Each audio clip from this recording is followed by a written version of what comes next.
Good afternoon. Okay, so hello. If I haven't met you before, my name is Leah and I run Start Your Yoga Biz. So I'm here every Thursday with a live coaching session talking all things yoga business building and maintenance.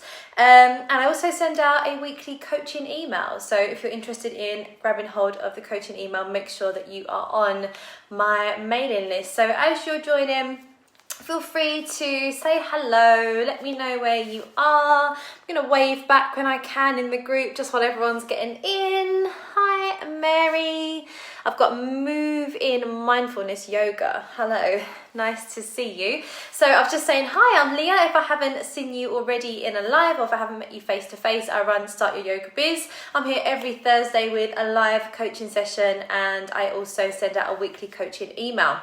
So today I'm going to talk about standing out, like how to stand out in the crowd. I get quite a lot of contact from maybe newer teachers or teachers that just feel a little bit lost on their path of their teaching journey, saying, how do I stand out? Like there are so many teachers, especially if you live in a big city, if you're in London or Brighton or somewhere like that, and there are a lot of yoga teachers around. Like, how do you stand out? What makes you different?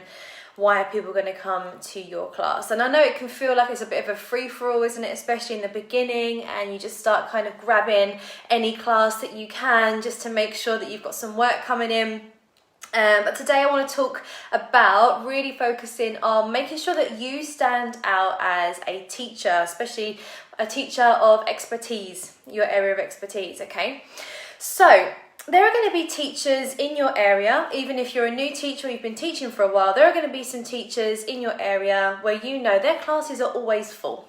Maybe they are the full-time teachers, maybe they've just been teaching a long time, they've got a big gathering, a big following of people, and it always seems like their classes, their events, their workshops, their retreats, they feel effortlessly, right? Everything's full up. And it seems effortless, but it definitely is not effortless, okay? People who have their classes, their events, or any kind of business really that's full and it's busy, that is for a reason. Now, I don't want you to look at any of the teachers in your area as competition. I always say that we are peers, okay? We're all working together, we're a team, we've all got the same ambition to share our passion and our love for yoga. So they're not competition. Especially once you find your niche, you find your target audience, you know your direction, you're probably not even looking to work to, attain the same clients they are, so they're not competition on that level. But what I'd invite you to do is to notice the teachers who do have busy classes and do have a large following and observe what they do, okay? Observe what they're doing. Now, you're not here to copy them. I don't want you to copy what they do, but notice what they do and it will kind of point in the direction of why their classes are busy. So for one, I would be pretty sure that they know who their target audience are and who they're talking to, okay? There's probably a strong possibility they offer freebies. There's some kind of regular content that they give people, whether that's a YouTube video, whether it's a live class on Facebook or Instagram, whether that's a blog post or some kind of free written information that they give out. They probably have a mailing list, and I don't just mean like your Gmail, Hotmail kind of mailing list that we all start out with. They probably have a sign up form on their website, on their social media, somewhere that they guide people towards to grab hold of their contact details. Okay, so as their mailing list, as their contact list starts to grow, so do their classes, and that is not by accident. Okay, your classes don't become full by accident. If you see me looking down, it's because I have the brain of a fish, so I have to write all my notes down here. All right, so looking at the teachers in your area who have the busiest classes, they probably are offering a lot of free stuff or some free stuff in order to gain new followers and new client retention, okay? And this is something that you should definitely start to look at. If you're not already offering a mailing list, if you're not offering content, then do start to apply that. So in the business brain reset that we studied last week, 5 days of getting the brain and the business reset in action, we spoke a lot about action and getting things going, okay, and making sure that you apply information. So if you can see a teacher in your area is doing X thing and it's working and it's really boosting their client base, then why aren't you thinking about something similar that you need to do for your business? Okay, now you know your niche, you know your target audience, you know who you want in your classes, so that is the client base that you need to speak to, and you need to think of something you can offer them that will catch their attention and draw them in towards your mailing list or your contact base, okay? So from here, we're going to start to think about asserting yourself as a leader, okay? So you have your niche, you have your target. Maybe, like me, you're just I always call myself basic bitch, just basic bitch Vinyasa flow teacher, okay? I teach slow vinyasa, I teach dynamic vinyasa, I do the odd slow mobility class as well, but I love teaching vinyasa flow. But you need to make sure that you are standing out from the other Vinyasa flow teachers in your area. So I'm just talking as if you are Vinyasa flow, maybe you are not, you get what I mean. Okay, so how do you do that? How do you stand out above probably 20, 30, 50 other teachers in your county or your city that are teaching a very similar class to you? So make sure, one, that you have a very strong online and offline presence. If you don't have a website, you need one, okay? Anyone that looks for anything now goes to the internet, and chances are they go to the internet and they have their debit card with them and they're ready to find something they want to go to, they're going to book, they're going to pay, it's online. So if you don't have a website, really important to get your website. When you have your website sorted, you can then register yourself with Google Business, okay? When you're registered with Google Business, you're going to come up in a search of anyone who searches for yoga classes in your area, yoga teacher in your area, group yoga in your area. You're going to come up in the search that they're going to have a little flick through. So you must make sure that you have your website and you are registered with Google Business. Next, content, okay? With your online presence, you must be providing some kind of content. So whether that is a weekly blog talking about your particular expertise, so whether for you that is a style of yoga that you teach, whether it's something a little bit more anatomical, maybe you want to talk a bit more about philosophy, you know the way that you teach, okay? So you need to make sure that your content works in conjunction with how you teach. So for me, I love teaching Vinyasa flow. I know exactly who I'm speaking to. I know my client base. It stands out a mile, you know, the people that come to my classes. I am not going to write a blog article on try this yin pose because my client base don't care about that. They want to come to a Vinyasa flow class. They want to flow, they want to breathe, they want to move, they want to sweat, okay? So make sure that the content you put out there, whether it's on social media, whether it's your website, whether it's a blog post, whether it's a YouTube video or tutorial, that it's in line with what you teach, okay? This is going to make you start to stand out and make yourself the expertise, the lead yoga teacher in that area, because there are probably a lot of teachers in the area who are not doing these things, okay? So the teachers who have busy classes, they're providing content, they're giving freebies, they're speaking to their audience. If you just think about it as in a really simple way, if there were a room of 30 people, 30 yoga teachers, okay, so there's a room of 30 yoga teachers, if one person is talking about yoga and everyone else is quiet, everyone's attention is going to be on that one person that's talking, okay? So in your area, if there are 30 yoga teachers and only 3 people are blogging, creating content or offering some kind of free class online, then they are going to be the teachers that everybody looks at. Okay, so already you're standing out. You're just taking yourself a little step above everyone else, okay? So it's not to say that you're better than everyone else because you're blogging, but this is what we're going to do to be able to draw attention towards you, your business, and you as a teacher. Let me just check my notes in case I forgot something because I'm very good at that. Okay, yes. Also, in this kind of bracket, very, very important, stop offering regular discounts, okay? I know how it can be when, you know, there's a class that's not filling up, maybe a workshop or an event or a retreat is not filling up as you thought. You think, right, let me drop 50% off or let me offer it for X amount of money. As you discount your offering, you discount yourself. Okay, I don't know where you are based. There is literally one yoga studio in my area, and it is the most expensive place for drop-in classes. Is it always full? Yes. There is a studio that is very close to where I live. Their yoga classes are less than half the price of that other studio. Is their class always full? No. Okay. Think about it from an educational point of view.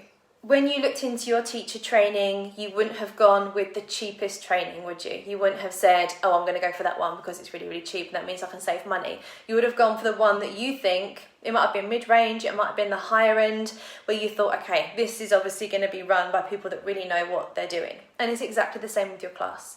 Absolutely run a promotion every now and then. Maybe you run an early bird for your retreat or your workshop. Maybe you run a bring a friend, get 50% off kind of thing on an event. On the months that are slower, July, August, maybe December, you do a little promotion as well. But we don't need to do it throughout the year. You don't need to make your classes and your offering any cheaper than anyone else, okay? Okay, so just going back over what we've done, I'm going to read my notes again because, as I said, brain of a fish. It is not an effortless situation to fill a class. It doesn't happen by accident. You have to apply yourself, take action, and put the effort in. Make sure that you are standing out above other teachers by making sure you're putting yourself out there. You're being visible, you're being present, you're creating content, you're creating freebies, you're putting yourself out there. Maybe collaborate with some other business in the area just to get your face out there, let people know your name. As I said, if there was a room full of 30 yoga teachers and only 3 are speaking, it's those 3 people that get everyone's attention, okay? So that's the reason someone's class will be full over yours, just because they're putting themselves out there and they're not, not feeling the fear. And it is scary, isn't it, to put yourself out there. Maybe I'll do another little coaching video on that. Okay, so make sure that once you grab hold of people's attention, you're giving them constant information. If you know, for example, your classes will start up again in studios in September, now is the time that you start feeding information to people, okay? Now is the time that you start telling people, hey, this is what I know about this subject. It's not a sale. We're not looking at selling your class. You don't need to tell them now that you're starting in September. You need to start giving them free information now. So maybe you start sending your blogs. Maybe you start running a free 15-minute class on Facebook or Instagram once a week. Maybe you run a free park class so people can start to get to know you. We're starting to build up towards the launch of your product, if you want. So now we start to, I want to say push yourself in people's faces, but people just need to know your name and your face and what you are doing, okay? So we would start now in preparation to launch in about a month. Okay, so when we are starting to draw people in, maybe people are starting to dip their toes in your classes. Maybe you have found, as I have, that you've connected with loads of new people during lockdown. I've been teaching loads of different people online. I've had about 6 new people join my outdoor class. It's crazy, isn't it? We haven't even met these people. They've just maybe found you on social media or on your website if you are present. So how do you keep your clients? So client retention and that repeat client all comes down to rapport, okay? So building that strong rapport, that strong bond with your students. So it is great to have 500 or 1,000 plus subscribers to a mailing list. It's great to have loads of contacts. It's a nice way to feel confident that you know you are going to fill an event or fill a class. If you are just starting out in your yoga business journey, maybe you have 10 or 15 contacts. That's absolutely fine. So it's much better to have a strong following of maybe 10, 15, 20, 30 even people that you know when you launch something, when you run a workshop, when you start a new class, they are going to book. So by building a strong rapport with a smaller group of people, it starts to really build that connection, and then you're going to feel confident that they will definitely book onto a class. So you don't need to feel worried about, okay, I'm going to run a workshop, I've got 10 spaces that I need to fill, because you've got 30 people that are going to 100% be up for it. And then maybe you've got a few extras as well. that might want to book on to another one at a later date. So building rapport. Make some effort, okay? Make sure you are in class a little bit early for people that want to come in and have a chat. Make sure you're available to stick around. Make sure you haven't got to rush off to another class. You're available to talk, for people to come up, ask you a question, ask your advice, and just allow yourself to be, open. Tell people about yourself. Don't be secretive. Let people know your life. This is why I think social media is so amazing for business development. People can see what you're doing, what you choose to share, what you're doing. They can learn a little bit about you. They can learn, how you speak. They can learn how you phrase things, your little videos. Maybe they learn where you live. They can see your yoga practice. Start to build that rapport and let people into your life, and ask people how they are and mean it, I've got students that I've probably had for about, maybe 3 or 3.5 years since I came back to England, and I know their kids' names, husbands' names, I know where they live, I know what cars they drive, and these are the students that for me, I know I could run a workshop next week and it would fill up, because I've got a really strong connection and a really strong rapport with my students. So if you're just starting out now, maybe you're just starting to set up classes, maybe it's your first little venture into the world of yoga business, maybe you don't want to pull people aside and say, tell me all about your life. Just make sure that you're open, you're chatting, you're listening to what they say, and always follow up with people. So if you have new people come to your class, even that's online or if it's in real life, someone you don't know, or maybe you've only taught them a couple of times, check up on them, send them an email, send them a WhatsApp, ask how they are. If they've booked onto a class and they don't show up, ask how they are. Just tune in and make sure that people are okay. If people feel safe, they will always come back to your class. Okay, it's just about going the extra mile, because there are going to be a lot of teachers that can't do that and won't do that because they don't feel confident. There are going to be, teachers who work in studios that are used to having 25, 30, 40 students in a class, and they can't follow up with everyone. They can't get to know everyone. And to be honest, in these uncertain times, these are the businesses that are probably going to struggle to be able to reopen or to maintain their business. If you're used to having 30 people in a class that you can't connect with, there's a strong chance that over lockdown those people have sort of petered off, and maybe they found other teachers where there's 5, 6, 10 people in a class and the teacher can really create a connection. Okay, so I hope that makes sense. So in order to retain your clients and make sure that you've always got that return business, it's horrible saying business with yoga, isn't it? But you know what I mean. The return on investment with your client is to make sure that you're going the extra mile. Always show up for your client. Always check in with them. If you haven't seen them in class for a while, you haven't heard from them for a while, just drop them a message, drop them an email and say, hey, how you doing? Haven't seen you in class for a while. Are you okay? It's nice, isn't it? It's nice to be seen. It's nice to think that, maybe your client spends £8 or £10 a week with you for one class, and you notice when they're not there, and you want to know if they're okay. All right. So that kind of brings me to the end. I probably missed loads of my notes, but I can't even read my own writing when I'm here and I'm looking down at my note page. But just as a really brief recap then, to stand out, look at the teachers in your area who are, I'll say, seemingly doing really well, because just because you got 5,000 followers doesn't mean your classes are full, but you know what I mean. The teachers who have busy classes, who have a large following, what are they doing? Okay, they probably are very visible online and offline. They probably offer freebies. They will definitely have some kind of mailing or contact list, and they will be using that to their full advantage. Okay, make sure, in order to assert yourself as a leader, that you are creating content, okay? So whether that is a free class, whether it's a blog post about something that you feel really passionately about, maybe it's going live on Instagram or Facebook, maybe it's a video on YouTube. Just put yourself out there. Don't worry about the fear. I'm going to talk about that, I think, next week. We'll talk a little bit about passing, over the fear and judgment element of building a business. And then as you become more visible, you'll start to build your client base, you'll start to build more connections with people, and then you can start to drive them towards coming to your class or your workshop.